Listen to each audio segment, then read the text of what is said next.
entre prendre l'avion et manger la nourriture. Prendre l'avion comporte des risques, mais aussi des avantages. Tout de même, vous pouvez décider que les avantages ne valent pas le risque, et donc rester au sol. Manger comporte aussi des risques. On ne peut pas manger n'importe comment et n'importe quoi sans des effets néfastes à la santé.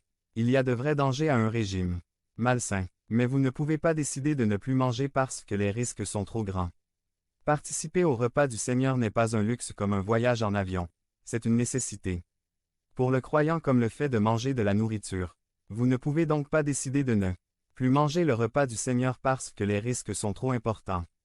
N'oubliez jamais qu'au verset 28, il n'y a pas un impératif, mais 3 impératifs. Que chacun donc s'éprouve soi-même, premier impératif. Mais il y a encore 2 autres dans le verset, et qu'ainsi il mange deuxième impératif dans le grec du pain et boive troisième impératif de la coupe. La Bible ne dit pas, ne mange que si telle ou telle chose est en place. La Bible dit mange, impératif, mais mange ainsi. Je ne dis pas qu'il y a des moments où le chrétien doit se priver de ce repas.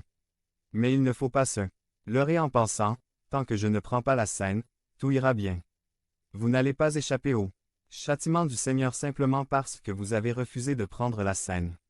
Refuser. 1.11. Continuellement de manger le repas est en lui-même une désobéissance. Pourquoi? Parce que le commandement du Seigneur n'est pas seulement de s'examiner, mais de manger. Si vous vous trouvez devant la table du Seigneur et vous réalisez que vous êtes dans l'impossibilité de manger d'une manière convenable et digne, alors là vous devez vous en priver. Il vaut mieux ne pas manger que de savoir que je le fais d'une manière indigne, mais la norme voire le commandement est de manger et de boire chaque fois que le repas nous est offert. Si vous êtes disciple de Christ, vous devez vous faire baptiser et vous devez manger et boire d'une façon digne. C'est aussi simple que cela.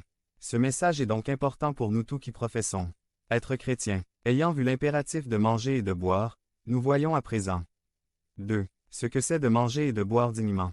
Si le danger est de boire indignement, le but est de boire dignement. Notons comment cette image de dignement est utilisée dans la Bible.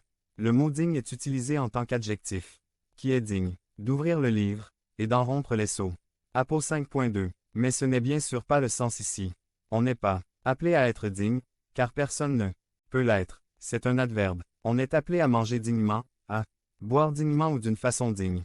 C'est une image que nous retrouvons assez souvent dans la Bible. On voit ce qui est presque le même mot, mais dans le sens positif. Matthieu 3.8 ou Luc 3.8, parole de Jean-Baptiste.